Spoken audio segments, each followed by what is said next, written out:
Si vous aussi, vous faites partie de la génération des années 90-2000, on téléchargeait ses films sur Mega Upload, on faisait la queue pour avoir sa photo avec les mannequins Abercrombie sur les Champs-Élysées, on dansait la tectonique à la cour de récré juste après avoir posé son sac à dos Eastpak avec son porte-clés Diddle, et des années plus tard, une seule question subsiste. Que sont-ils devenus ? Installez-vous et bienvenue dans ce deuxième épisode. Aujourd'hui, on retrace les histoires folles de ces marques qui ont marqué notre génération pour mieux comprendre les business qui se cachaient derrière et découvrir s'ils sont toujours vivants aujourd'hui. Blog, un terme anglais qui désigne ces pages personnelles aux allures de journaux intimes que l'on trouve sur Internet. On commence avec une légende de l'Internet francophone qui a marqué une génération d'adolescents comme moi, et je le sais parce que vous avez été ultra nombreux dans les commentaires de l'épisode précédent à l'évoquer. Skyblog. Skyblog. Waouh. On peut parler jusqu'à 20h, Skyblog. Le réseau culte de ma génération, apparu sur la toile le 17 décembre 2002, il y a plus de 20 ans. En 2002, le web était encore en V1. On parle d'une époque où il existait des maisons d'édition spécialisées dans l'impression d'annuaires en papier pour référencer les sites web. Pas pour les téléphones, hein. Tu avais des sites internet écrits sur du papier. Vous avez choisi le petit annuaire ? Oui. Pourquoi ? Parce qu'il est minimum. Autant dire que tenter de lancer un semblant de réseau social à ce moment-là, c'était un move totalement visionnaire. Celui qui se cache derrière cette idée, c'est Pierre Bélanger, le fils de Claude Bélanger, le fondateur du journal Le Parisien en 1944. Mais Pierre, son truc, c'est plutôt la radio. Après avoir commencé en bossant dans des radios associatives, il lance Skyrock en 1986. Skyrock Radio, non-stop.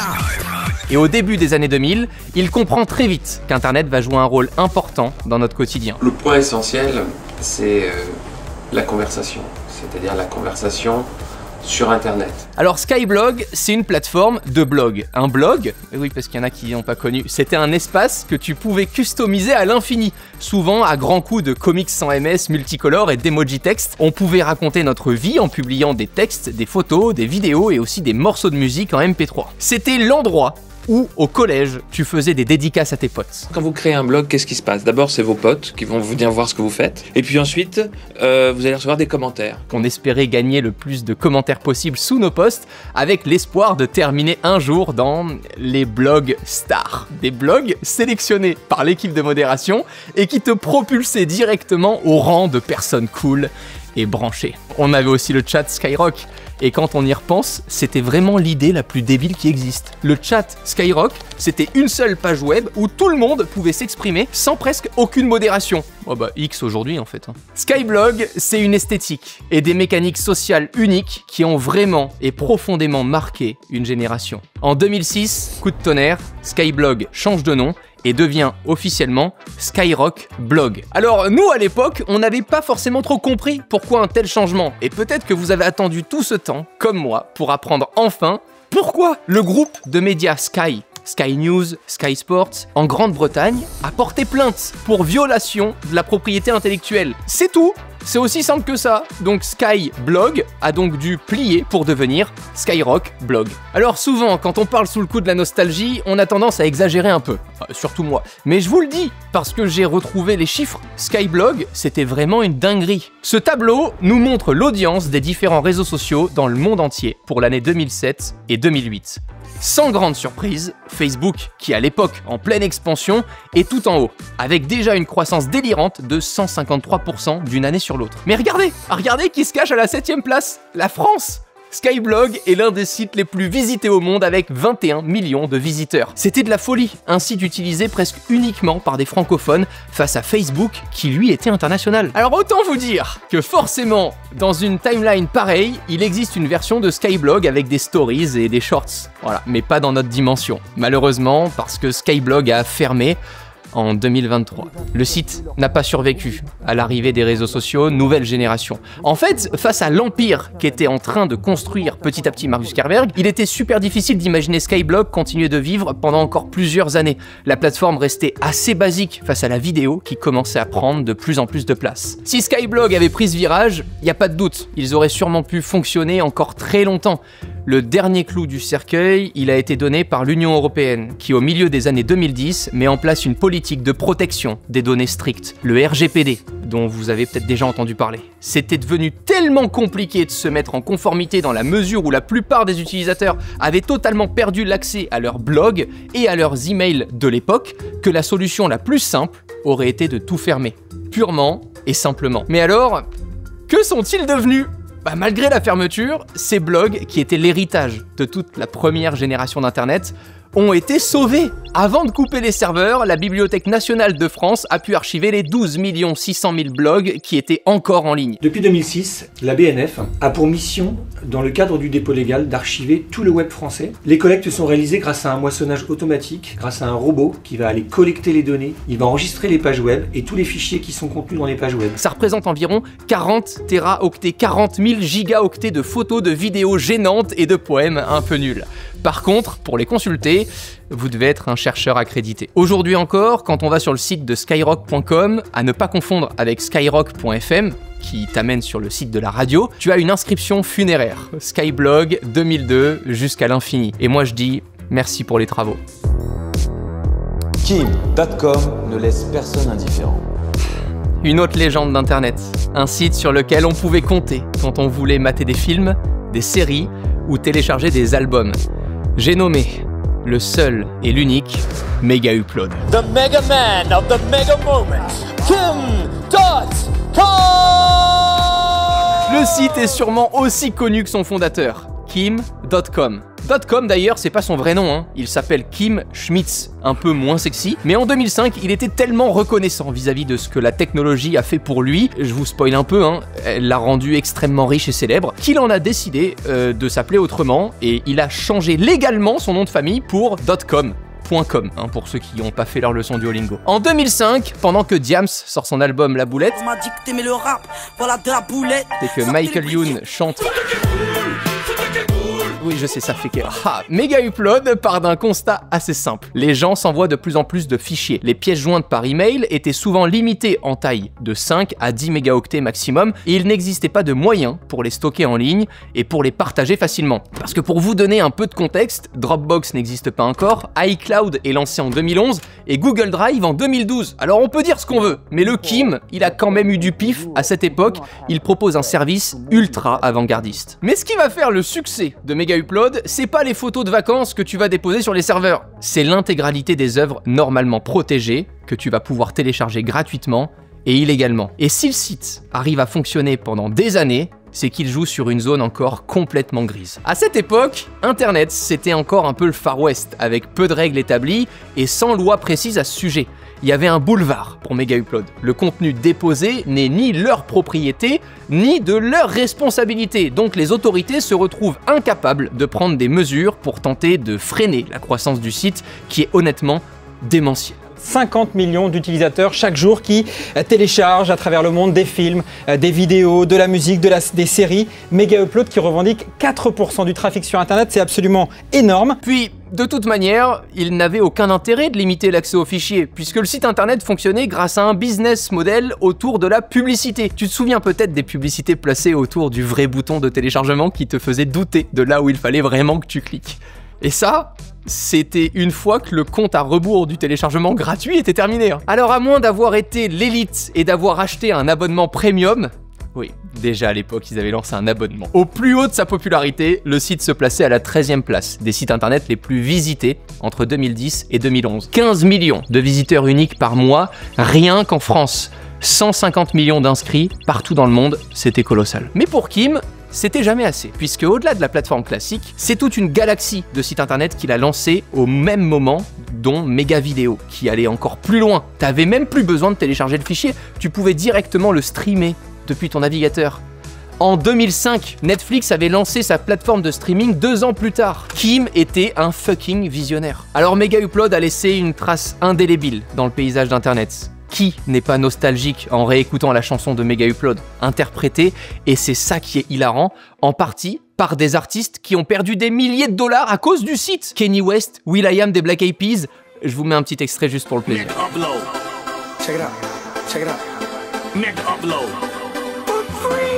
Bon alors, Que sont-ils devenus? Megaupload va finalement tomber. Le site est fermé par le département de la justice américaine le 19 janvier 2012. Après une arrestation musclée avec plusieurs hélicoptères, une soixantaine de policiers, Kim.com termine en prison.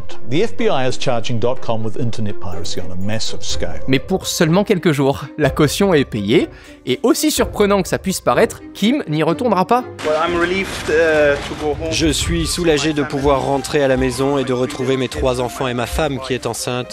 Vous comprendrez que c'est tout ce que j'ai envie de dire pour l'instant.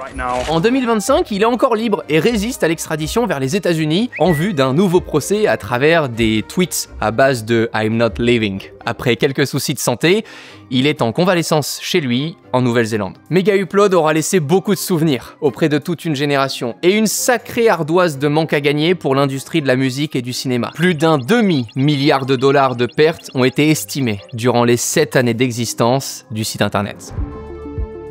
Certainement le magasin où on proposera le plus grand choix de DVD et Blu-ray à la location. Bien avant l'arrivée de Megaupload et des plateformes comme Netflix, si on voulait regarder un film, il fallait d'abord avoir un support physique, comme les VHS dans les années 80 qui étaient les cassettes vidéo, et les films en DVD à partir des années 90. Ça nous paraît assez dingue aujourd'hui, je vous l'avoue, mais la seule solution possible pour mater du contenu, c'était d'être propriétaire d'un disque ou d'une disquette. Et ça, c'est très vite limitant pour les clients. Peur de ne pas aimer le film, pas assez de place pour collectionner et stocker tous les DVD, et surtout, pas envie de payer 15 ou 20 balles pour chaque film que tu veux mater. Dans les années 90, il existait déjà des services de location en France. Mais le marché est encore loin d'être mature et structuré. Les vidéoclubs commencent à se développer sur le territoire, la majeure partie étant tenue par des indépendants, les clients s'y retrouvaient pas forcément. La loc était souvent trop chère et avec un nombre de titres relativement limité. C'est là qu'un mec, en France, a une idée de génie. Ce mec, c'est Gilles Darnois.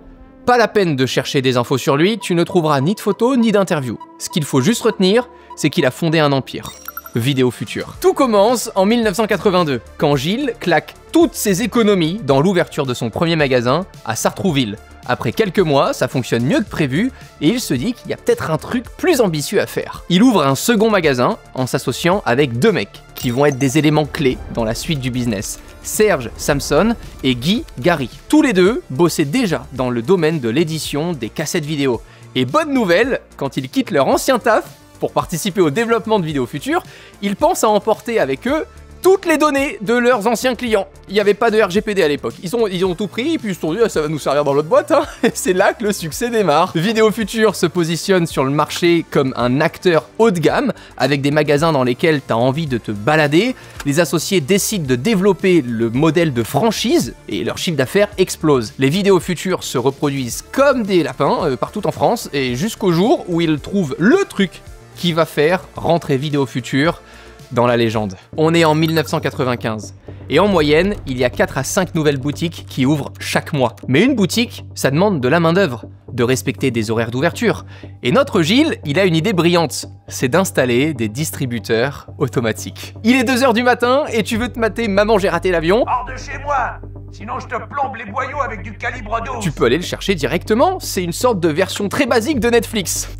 Très basique. Et voilà, il y a plus de 450 magasins du coup à ce moment-là en France et 1800 automates. Vous voyez venir la suite ? Le vent commence à tourner au moment où Internet se développe. La VOD dématérialisée débarque, le téléchargement illégal aussi, merci Kim. Le concurrent américain Blockbuster, qui avait la même activité, commence aussi à vaciller.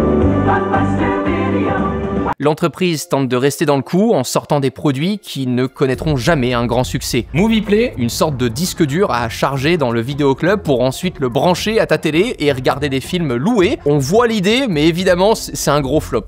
Puis il y a aussi la carte Galaxy, une carte qui est prépayée pour télécharger des films depuis le site internet de Vidéo Future. Il y avait aussi une box de location de contenu. Ce qui m'intéresse, c'est d'avoir les films illimités. C'est parfait, ça nous plaît. C'est mieux que Canal+, hein. C'était un autre flop. Bon, bref, en réalité, c'est juste de la vidéo à la demande avant que l'écosystème se développe vraiment. Certains services étaient devenus ringards quand d'autres étaient trop avant-gardistes. Vidéo Future était condamné. La marque sera finalement transformée après un rachat par l'entreprise NetGem qui décide d'en faire un fournisseur d'accès internet par la fibre pour les zones rurales. Pourquoi pas hein, finalement, plus de 300 000 Français ont été abonnés à internet avec Vidéo Future avant que l'activité ne soit transférée auprès de Nordnet au printemps 2023. Alors, Que sont-ils devenus ? Aujourd'hui, Vidéo Future semble tenter un énième comeback avec une nouvelle plateforme de VOD, Viva, en jouant sur la nostalgie des grands jours de la marque. C'est un site internet, tout ce qu'il y a de plus classique, qui permet d'acheter ou de louer des films et regarder la télé en direct. Bon, par contre, j'ai une bonne nouvelle pour les plus nostalgiques d'entre nous, il existe encore un dernier et unique magasin Vidéo Future en France, le Vidéo Future de Savigny-sur-Orge. Le seul et l'unique, le dernier, Vidéo Future encore en fonction. Ne me demandez pas comment il a pu rester ouvert, j'en ai aucune idée.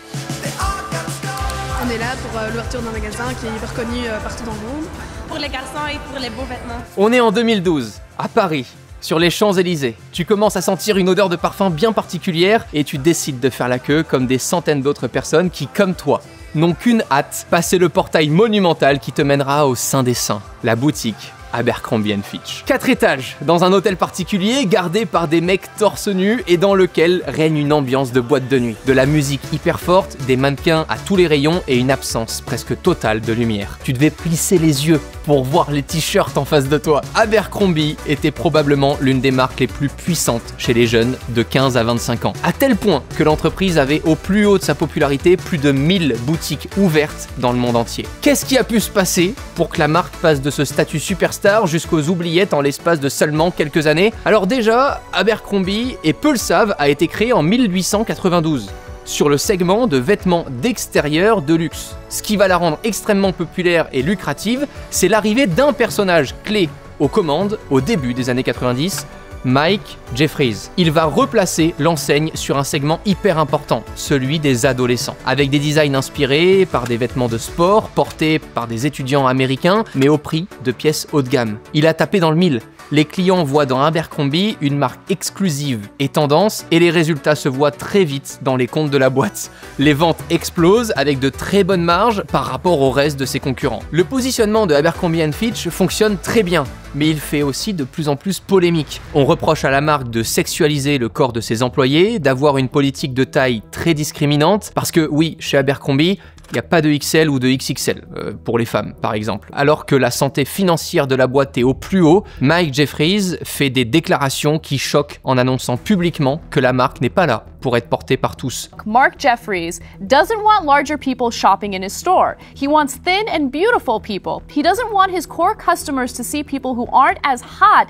as them wearing his clothing. People who wear his clothing should feel like they're one of the cool kids. Si les clients ne sont pas assez beaux ou bien foutus, ils ne méritent pas de porter du Abercrombie & Fitch. Ce sont ces mots. I think that even the so-called cool kids are going to be like, that's not cool, man. Commence alors une campagne qui va faire beaucoup de bruit aux États-Unis. Fitch the Homeless, qui consiste à donner les vêtements Abercrombie aux sans-abri. Un énorme bad buzz pour la marque. Viral video encouraging people to donate Abercrombie & Fitch clothing to the homeless to make a statement against the company. Derrière, des accusations de harcèlement sexuel ont commencé à sortir pour le patron de la marque, qui finira par être poussé à la porte en 2014 après 22 ans à sa direction. Tonight, the shocking arrest of the man who helped launch Abercrombie & Fitch to must-wear brand status. The accusers numbering more than a dozen, their allegations horrifying. We're here today to announce the arrest and charging of 3 defendants. Former CEO of Abercrombie & Fitch, Michael Jeffries. À partir de ce moment-là, débute alors une lente agonie pour Abercrombie dont l'empire va s'effriter petit à petit. Le modèle ne se vend plus autant qu'avant, la discrimination ça n'a plus vraiment la cote, les boutiques ferment les unes après les autres, dont celle des Champs-Élysées en 2020. Mais alors, que sont-ils devenus? Contrairement aux idées reçues, Abercrombie est loin d'être enterré. La marque a entamé un comeback qui a de quoi surprendre. Fini les mannequins torse nu, fini l'image de marque borderline, Abercrombie propose du simple, de l'efficace, pour toucher des publics bien plus larges que ceux dans les années 2010, des vêtements dans un style beaucoup plus classique, à des prix moins délirants qu'à l'époque. Pour le moment, ça se ressent surtout aux États-Unis. En France, Abercrombie a réouvert 4 magasins, dont 2 en région parisienne, et ces magasins ne sont plus dans les beaux quartiers, mais maintenant dans des zones commerciales à côté de ses nouveaux concurrents, Zara ou H&M. Si comme moi vous avez adoré la marque à une époque, il y a l'histoire folle et complète de tout ce qui s'est passé pour Abercrombie & Fitch qui a été filmé et publié sur Netflix. C'est un documentaire qui s'appelle Watch White Hot, The Rise and Fall of Abercrombie & Fitch. C'était un gros docu, c'est à voir, je le conseille d'un point de vue business autant que tout ce qui s'est passé dans l'évolution de la marque. marque. Je ne pars pas sans mes Diddle.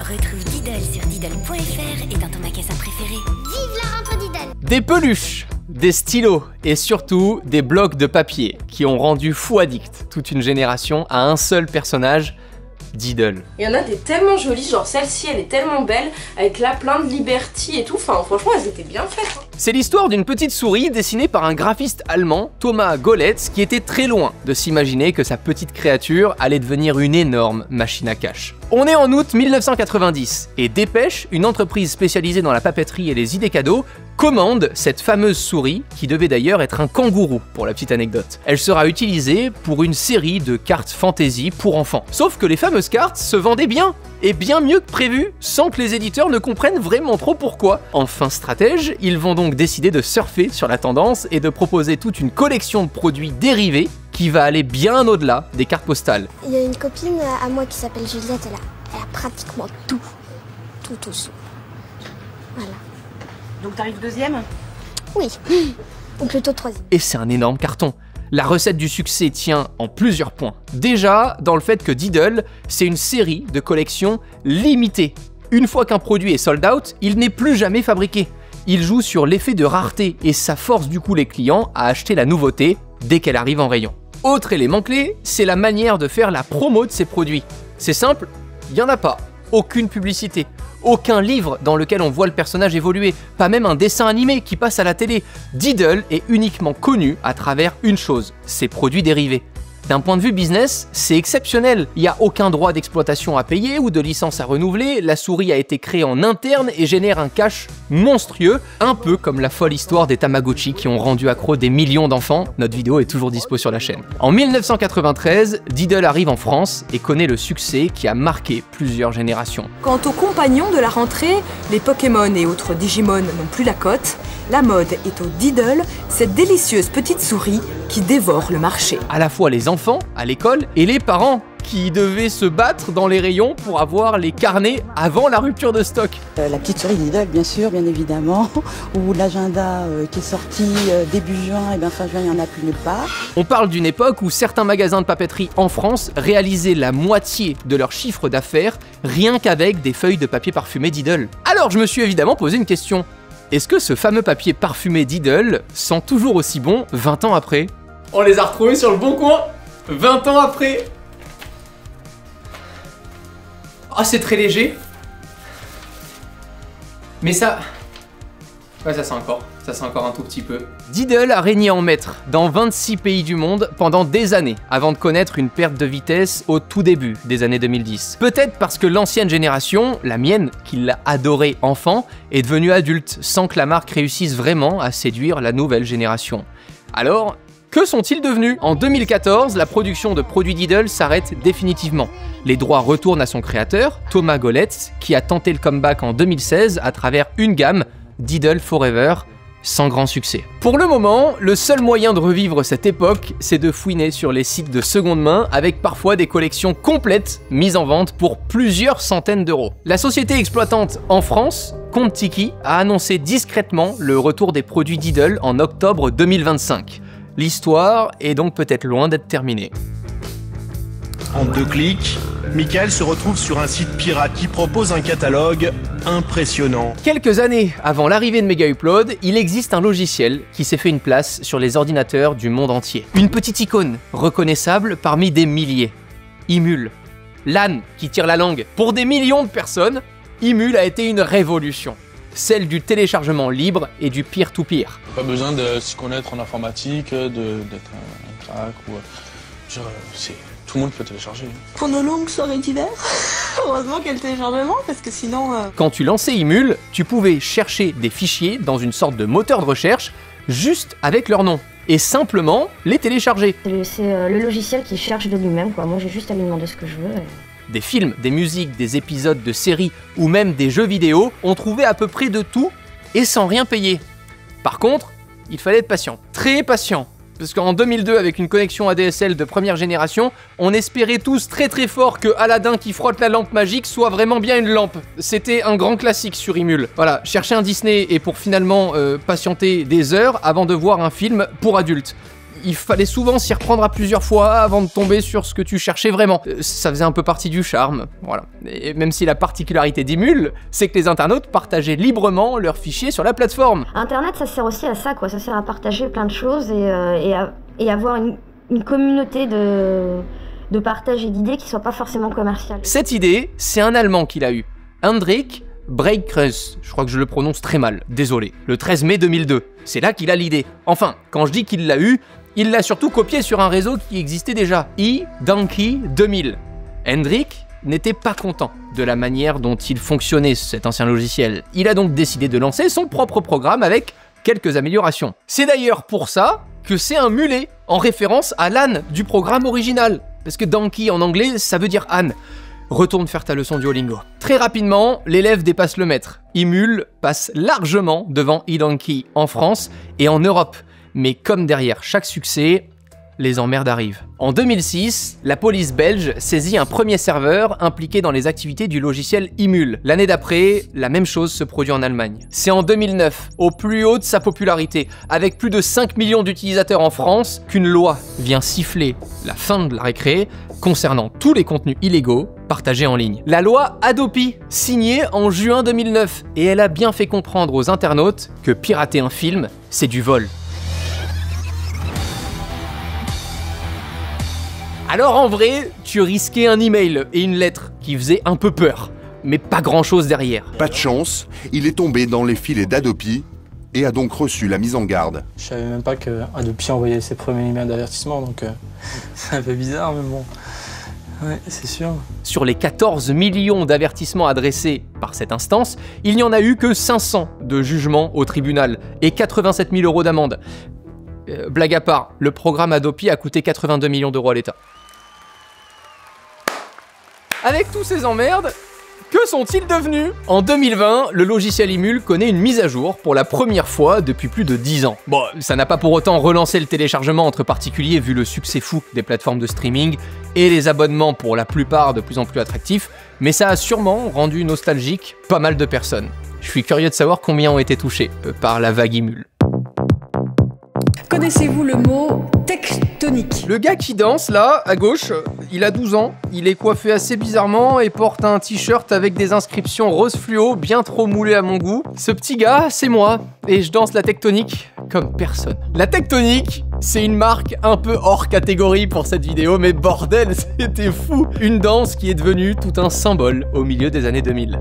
Une danse qui est née en France, aussi surprenant que ça puisse paraître. Pas mal, non? C'est français. Ce sont deux organisateurs de soirées parisiennes qui l'imaginent, Cyril Blanc et Alexandre Barousdin. La tectonique, cette danse très spectaculaire, a vu le jour dans une boîte de nuit à Rungis. On est en 2002, dans une boîte de nuit assez connue dans le sud de Paris, le Métropolis, et c'est ici que Cyril et Alexandre veulent mettre en avant des styles de musique qui cartonnent, notamment en Belgique et aux Pays-Bas, le jump style et le hard style. À l'époque, en fait, Tectonique était réellement une soirée techno, basée principalement sur tout ce qui était musique techno.